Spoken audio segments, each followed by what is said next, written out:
my mother-in-law demands a financial compromise over a problem she created. Backstory. 5 years ago, my mother-in-law retired, sold her house, and moved to Arizona to be closer to my husband and I, and to be done with harsh winters. In our opinion, she did this prematurely. She spent her first year in Arizona living in a small, not great apartment, as that was all that was in her budget. She also hasn't worked since, not even part-time, despite her financial advisor telling her that she should have a job. 4 years ago, my husband was able to buy her a home in a 55-plus community, and the community she's in, she chose for several reasons, including being large, dog-friendly, and we got her into this home with the understanding that this was going to be her forever home. My husband and I own the home, and we see this as our investment into her future care. When she gets to a point where she cannot live on her own, we have this home to sell to fund assisted living. We've made upgrades to the property roof and AC, and mother-in-law put her own money into changing the floors, kitchen, cabinets, counters, etc. 3 years ago, she bought a golden retriever puppy. Cute. We both strongly advised against this for several reasons. Get a rescue, including that we didn't think that she should get a dog that would grow to be bigger than she can handle. She got the puppy anyway, now a 75-plus pound goofball that really isn't super loyal to her. A fine dog, but I wouldn't say it's the dog, you know? Not a heart dog. A year and a half ago, my husband and I decided to move abroad and executed the move 7 to 8 months ago. Congratulations. We wanted to try a new way of living and decided that Arizona did not support the kind of lifestyle that we want to have. Almost all of our family is still in Arizona, so visits home will always be to there. And we even spent 2 weeks there last month. My mother-in-law took the news of our move incredibly hard, but since we didn't move until a year after announcing our intention, by the time it happened, she accepted things and was even somewhat happy for us.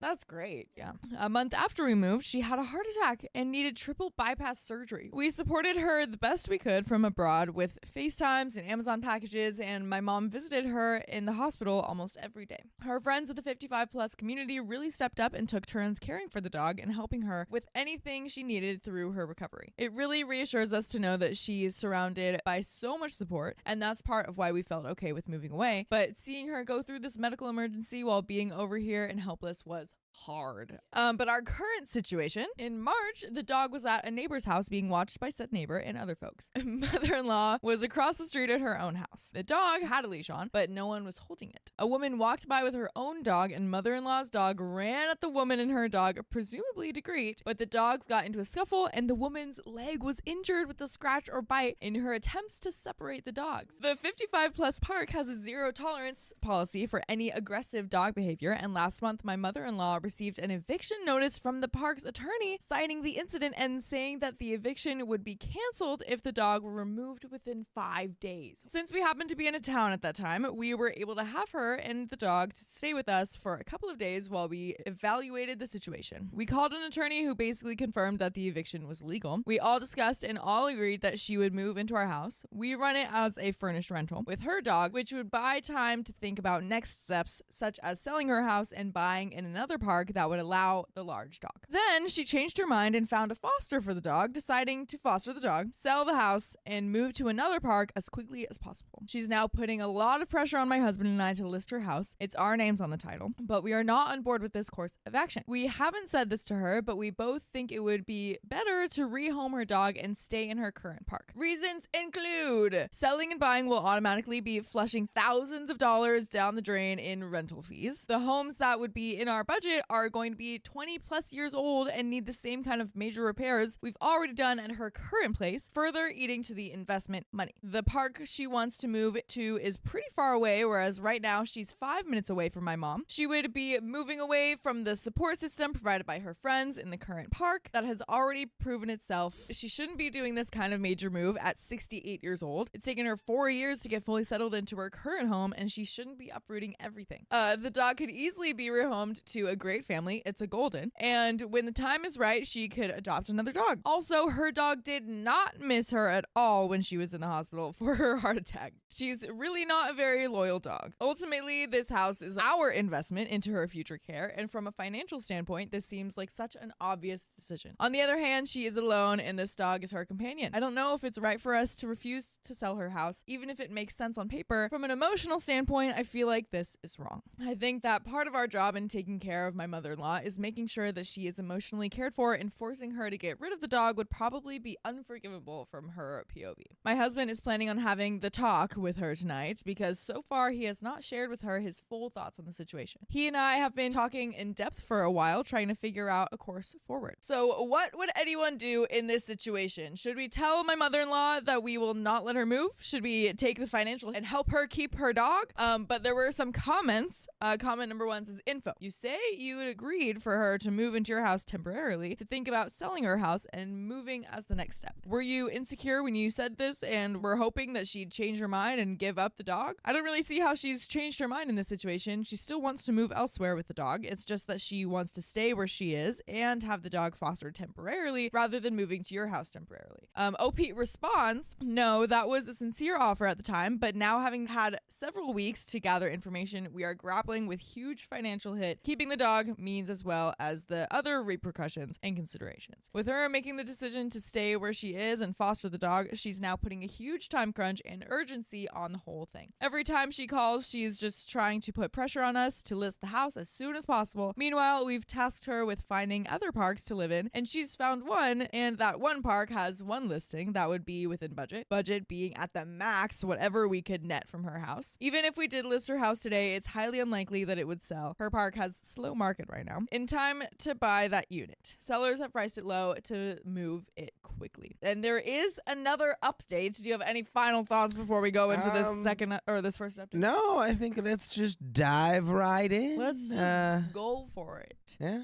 My mother-in-law demands a financial compromise over a problem she created. So, update. Mother-in-law to my husband. You're just another man screwing me over. A little more context. The house was bought 100% with my and my husband's money. The park had a requirement that the resident had to be on the title. So, a few weeks after we bought it, we added her name to the title to check that box. A year or two later, we removed her name from the title because A, it's not her asset, and B, we anticipated a situation much like this might happen. Good foresight, turns out. She's currently out of state visiting a friend, plus there is a 9-hour time difference from our country, so our evenings are her mornings. She was supposed to fly home on Friday and had commitments to handle for us over the weekend. On Thursday morning, we woke up to a text from her that she was wanting to extend her trip and that it was fine except for her commitment to us, checking out tenants and checking in new tenants. We pay her to manage our property until our house sells in a couple months. I sent her a polite but firm response that extending her trip sounded nice, but less than 2 days' notice was not appreciated, and to please get me up to speed on her conversations with the current tenants so that I could handle the situation. At the same time, we needed to have the conversation with her about unlisting her house. Her text had said that she'd call us when she woke up, so I told her, please don't do that, as we'll be working and that we would call her. By the time we finished up work on Thursday, we had heard nothing back from mother-in-law. Husband and I both tried to call her a few times throughout the evening, and we figured that she somehow took offense to my text and was being pouty. So, being unable to communicate with her first before taking the house off of the market, my husband reached out to the listing agent and asking for removal. The listing agent said that she would take down the sign and flyers, but that the house would stay on the market until the contract expires. Husband responded asking what it would take to dissolve the contract. She said we could talk about paying her a fee. The agent didn't respond. The next morning, we woke up to a text to my husband from my mother-in-law. The agent had texted her and told her that we wanted to take the house off the market. To be clear, my mother-in-law's name is not on the contract. The agent's professional relationship is with us, and my mother-in-law is a tenant in our house. It was wholly inappropriate for the agent to reach out to my mother-in-law in this way, and I will be contacting her broker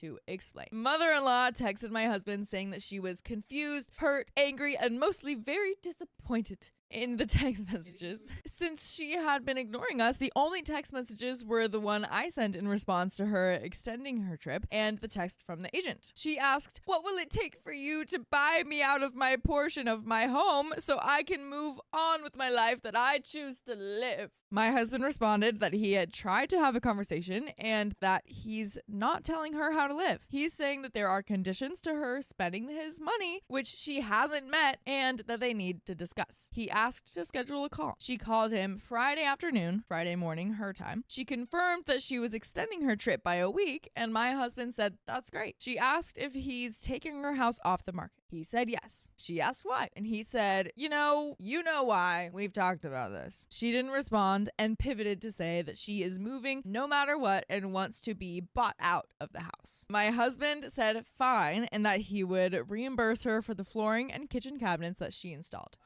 Okay. I guess so. She had originally wanted us to pay for those, and we declined as the house's original floors and cabinets were fine. She said that her investment was worth $60,000. It's not. He said, sure, show me the receipts and I'll make you whole on it. From there, she started spiraling, got mad that her name was taken off the title, said that she wanted a return on her investment and that she wanted $40,000, said that she could rip out the cabinets, said it was her house, threatened legal action, said that this isn't how you do business, especially with family, and said this isn't how you treat family. To that, my husband said, what isn't how you treat family? Buying them a house to live in for free? I'm so proud of him for that one. That caught her off guard. Yeah, that's great, but she said this isn't how to treat your mother who raised you for 20 years. At 14, he went to live with his dad full time, and at 19, he went into the military, so he was very confused at the 20 years thing. She said she wants to be paid back for her improvements to the property, and so with the spiral, it continued. Finally, she told him, you're just another man screwing me over, and she hung up the phone.